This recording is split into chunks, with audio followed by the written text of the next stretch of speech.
Welcome to the Deep Dive. Today, we're tackling a really common issue for English learners, vocabulary. Hmm. You spend hours learning words, making lists, you feel like you've got it. And then, when you actually need the word in a conversation, poof, it's Right. gone. Oh, absolutely. It's that gap, isn't it, between knowing a word exists and actually, using it. It can be really frustrating. Totally. Makes you feel like all that effort was for nothing. But look, today we're diving into a smarter way. We've looked at what really works, what fluent speakers and language experts actually do. Right. We've got 4 powerful techniques. Forget boring word lists. This is about learning and remembering vocabulary faster so you can actually use it. That's the goal, to get those words out of your head and into your active spoken English effortlessly. Exactly, building those strong mental connections. So let's dive in. Technique number 1, and this might sound a bit strange, is stop learning single words. Yes. Learn phrases instead. It's honestly a game changer. Why is that so much better, though? Well, think about it. A single word, it's just floating there. No context.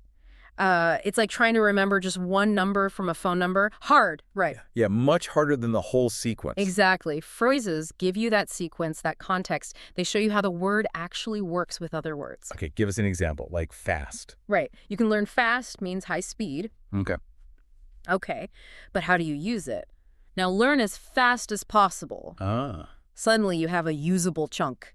Get this done as fast as possible. Reply as fast as possible. It's practical. You're learning how to use it, not just what it means. Precisely. The grammar, the common partners, Yeah. it's all there. Take help. Just knowing the definition isn't enough. But learn, can you help me with this? Or I need some help with. Those are ready to go. They're conversational building blocks. And you mentioned maybe learn more than one phrase for a word. Oh, definitely. That's where the real magic happens. Wow. Take excited. Don't just learn excited. Learn. I'm excited about the trip. She was excited to meet her new friends. The kids were really excited to go to the zoo. So you see it used in slightly different ways. Exactly. Different situations, different sentence structures. You're learning its versatility. Your brain starts to see these patterns, these chunks. Chunking, right. Yeah, it makes retrieval faster. You're not just grabbing one piece, you're grabbing a whole familiar pattern. It builds a much stronger memory. So the takeaway is ditch the single word lists. When you study, write down the whole phrase or sentence. Yes. So instead of just important, right? It's important to be on time. Spot on. You're seeing it in its natural habitat. That makes a huge difference for remembering and using it correctly. Okay, that makes a lot of sense. So technique 2. All right, technique 2 is all about personalization. Connect new words to your personal experiences. Making it meaningful to you, basically. Precisely. Our brains are wired to remember things better if they have a personal connection, especially an emotional one. Linking a new word to something real in your life creates a much stronger memory trace. It's not abstract anymore. It's tangible, something you felt. Okay, let's try that. Like the word delicious. Great example. Don't just read the definition. Think. Really think about a food you absolutely love. Maybe that amazing cake you had last week. Okay, got one. Now say it out loud, connecting the word to that memory. That cake was delicious. Or, this pizza is delicious. Right. You're attaching it to the taste, the smell, the whole positive experience. Exactly. That experience becomes a hook for the word. It makes it vivid, relatable, much easier to recall. And this works for feelings too, right? Not just food. Absolutely. Take nervous. Don't just define it. Remember a time you genuinely felt nervous? Maybe before a job interview or a big test. Okay, yeah. Now, say it. I was nervous before my job interview. Linked the word directly to that feeling you had. Wow. Yeah, I can see how that would make it stick much better. The feeling itself reminds you of the word. Exactly. You're using your existing network of memories and emotions. Words about your daily life, your feelings, your hobbies. They're easier because those connections are already there, waiting to be linked. So here's a little challenge for everyone listening. Think of 3 new words you learned recently. For each one, create a sentence that connects it to your life. Something real. Doesn't have to be dramatic, just personal. That active step is key. You're thinking deeply about the word in your context. It really solidifies it. Okay, powerful stuff. Let's move to technique 3. This one seems simple, but maybe it's not. Use the new word immediately. It sounds obvious, right?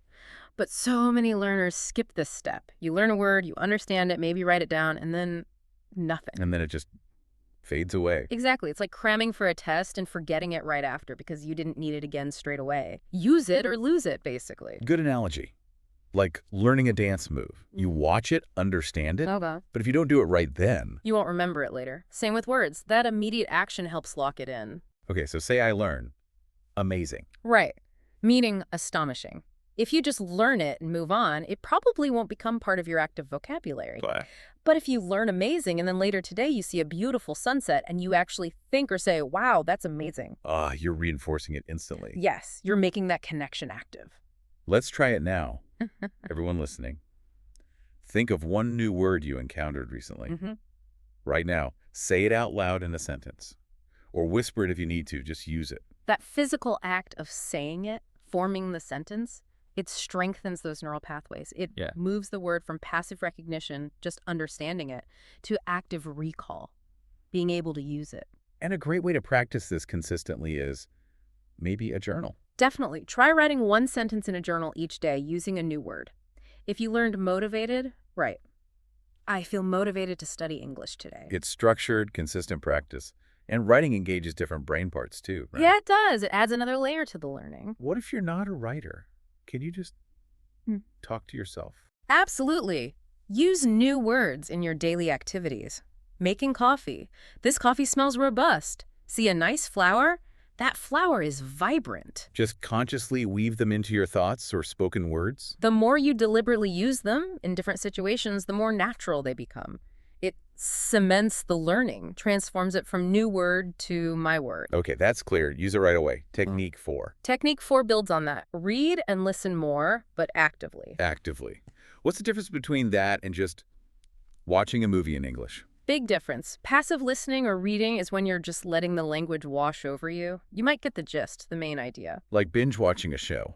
You follow the plot, but afterwards you can't remember any new phrases you heard. Exactly. That's passive consumption. Great for general exposure, but not focused vocabulary building. So active engagement means what? Paying closer attention. Yes. Consciously looking for new words and phrases, noticing them, trying to understand them in context. Okay, so watching that show. If I hear a word I don't know, pause it. Repeat the word or phrase. Try to guess the meaning from the scene, the other words. Maybe jot it down. And crucially, try to use it myself. Yes, make your own sentence with it right then or soon after. That active processing is vital for retention. And for reading, same idea. Same idea. See a new word in an article. Don't just skip it. Look it up quickly, understand it, and write it down with the sentence you found it in. The context again. Always the context. It shows you how the word is actually used. Okay, here's a fun challenge then. Next time you watch your favorite show, pick out one new phrase that sounds natural, and try to use that exact phrase in a conversation later that day. Like, if you hear no worries... Use it the next time someone says sorry for something small. Brilliant. It makes it immediately practical. Or if you read, he was exhausted after work. Say it aloud, then make your own sentence. I was exhausted after my workout. Exactly. You're engaging multiple senses, multiple parts of your brain, auditory, creative. Yeah. It really strengthens the connection. So it's about shifting from being a passive bystander to an active, focused language learner, constantly looking for new things and engaging with them. That's the core idea. Turn your reading and listening time into focused vocabulary building time. Be intentional. Okay, those are 4 really solid techniques. Now let's shift gears a little. Knowing words is one thing, but using them like a native speaker, that's another level, right? Absolutely. It's not just about how many words you know, but which words to use and when. Context is everything. Yeah, I've noticed learners sometimes use really formal words in casual chats, or vice versa. It happens a lot. Native speakers naturally adjust their vocabulary, their register, depending on who they're talking to and the situation. Friend versus boss, for example. Let's try a scenario. You need to tell your boss you're tired. What sounds better? A, I'm exhausted. I barely slept last night. Or B, dude, I'm dead tired. Stayed up all night watching movies. Definitely option A in most workplaces. Right. It's professional but clear. Option B is way too casual. Fine for a friend, probably not your manager. Okay, another one. Asking for help at work. Is it, could you assist me with this? Or, hey, can you give me a hand? Well, assist me is more formal. Good for an email, maybe to someone senior. Lend me a hand is much more casual. Fine for a colleague you know well. So the lesson is, Pay attention to formality when you learn new words. Think about where you'd use them. Exactly. It helps you sound more natural and appropriate. Using super formal language casually can sound stiff, and using slang formally can sound, well, wrong. And sometimes even grammatically correct sentences just sound textbooky, not how people actually talk. Oh, definitely. Textbooks often teach slightly unnatural phrasing. Let's try a quick game. I'll give a textbook sentence, you give the natural version. That sounds fun. Go for it. Textbook. I did not understand what you said. Could you repeat that? Natural. Sorry, what was that? Or I didn't catch that. Could you say it again? Much shorter. Perfect. Next, this is very delicious. Natural. This is amazing. Or, wow, this tastes great. We don't usually say very delicious. Spot on. Last one.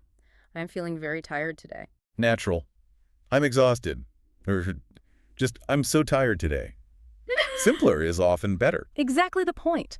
Often, simple, more direct language is more natural in everyday English. Listen to how native speakers really talk, movies, podcasts, real life, and pick up those common phrases. Develop an ear for it. Precisely. Okay, one last thing on sounding natural. Filler words like like, why do native speakers use them so much? Are they just bad habits? Not at all. They actually serve important functions. They make speech sound more relaxed, more conversational. They give you a split second to think, organize your thoughts. So they're not just noise. No, they help the flow. Imagine someone asks, how was the movie? Instead of just good, a native speaker might say, oh, it was like really good. I mean, the ending was kind of surprising, you know? Okay, yeah, that does sound more natural, less robotic. The fillers, like, I mean, make it sound like they're thinking aloud, which is normal in conversation. So things like, well, at the start of an answer. That means they're pausing to think. At the end. Checking if you're following. Or sometimes just habit. I mean, To clarify or explain something further, the key is not to overuse them. Too many can sound hesitant. But used naturally, they make you sound more authentic. so pay attention to how native speakers use them. Yeah. And maybe try incorporating them carefully. Exactly. It's another subtle layer of sounding natural. Wow, okay. Lots to think about there beyond just memorizing words. Yeah. Now, the challenge. Time to put this into practice. Yes. Listening is good, but doing is where the real learning happens. This challenge is designed to get you using these techniques right away. All right, here's your day 2 challenge. Step 1, pick 3 new words or phrases from everything we talked about today. Could be a vocabulary word, a natural phrase, even a filler word if you want to practice it. Step 2, for each one, make that personal connection, a memory, a sentence about your life, a phrase you can actually see yourself using. Like, I was exhausted after my final exam, or I'm excited about my trip next week, or even just practicing, that sounds great, as a response. Step 3, the most important bit. Use those 3 words or phrases today. Say them, write them, text them, just use them. The more you use them, the more they'll stick. And we'd love to hear from you. Leave a comment below this deep dive. Tell us your 3 words phrases, the sentence you made for each, and one way you plan to use them today. And if you want an advanced challenge, try to use each word or phrase at least 3 times today, maybe in slightly different ways.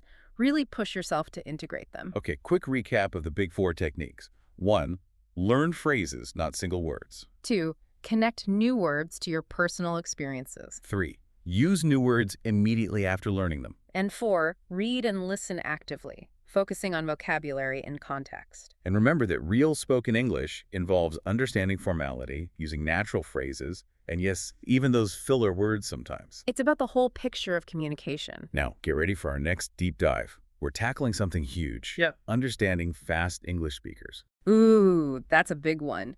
We'll talk about why people speak fast, how to catch the important words, and how to train your ears for real-world conversations. You don't want to miss it, so make sure you subscribe or follow the deep dive. And remember, learning the words is step 1.